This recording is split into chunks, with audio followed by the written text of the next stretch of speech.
A technical spike, it's technical. Number one, it means that it's a task that we put in our backlogs in order to understand better from a technology standpoint whether we can build something with our current technology stack or not, and which are going to be the main challenges or roadblocks.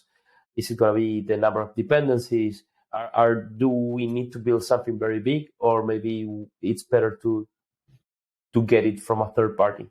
So that's basically it. It's looking at a technical uncertainty and trying to get more certainty after a certain period of time. Honestly, the first time engineers told me, okay, we need to run a spike, and they asked them, okay, what's a spike? So we need to write code in order to understand how to write code. I told them, okay, you are crazy. We're not going to do this because why do we need to waste lines of code? And they told me, actually, you know what?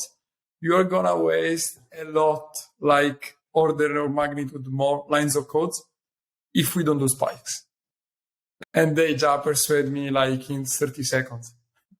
So we already talked about the continuous discovery process you use in your company. Why? Because you have two different backlog, you run dual track. Do you have any tips on how to implement by starting from zero to get to like a continuous discovery process, habit, or however you want to call it? So let's say you're in a company that it's been mainly focused on delivery. You basically always know what to build, and you have a prototype list, and then you just go code it and deliver it. So the first thing is making the mindset change, and finding value in product discovery. So you probably went through the different books and different talks and podcasts, and you heard about product discovery. So how to implement it? I think maybe the very best idea is starting with a backlog of ideas and treating ideas as something that needs to be validated. So you have a backlog of ideas, and then you have your discovery backlog, so your delivery backlog.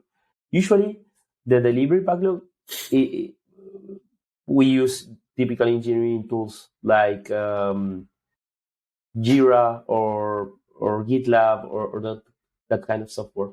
For discovery areas, you can even use Trello. So whenever someone has an idea, the CEO, someone from sales, someone from marketing have an idea, you put their ideas and you have them there, and you treat them as hypotheses that need to be validated.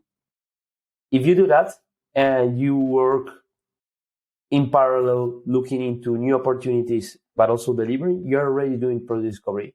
You can get better at it, of course. You can find better ways of validating early your ideas. You can implement a weekly meeting with your team to look into the different hypotheses. There are several things that you can do.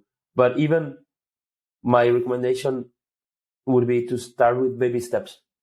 Just by having a backlog and treating ideas as such, as something that needs to get validated before getting into delivery, you'll start doing product discovery. And believe me, it only gets better.